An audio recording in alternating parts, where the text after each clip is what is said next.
Can you play Faceit without Prime? In 60 seconds, let's explain how it works.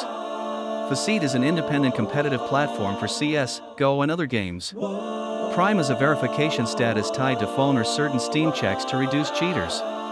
Without Prime you can still queue and play Faceit, but some lobbies and rewards are restricted. To play you only need a Faceit account and a linked Steam profile. Now let's walk through the exact steps to join a free match on Faceit. Step 1. Create a Faceit account at Faceit.com or sign in with Steam. Link your Steam account, set your nickname, and consider enabling two-factor authentication. Browse ladders, quick queues, or community matches, then click play to enter matchmaking. Keep in mind, some cups, Prime-only lobbies, and certain rewards require Prime status.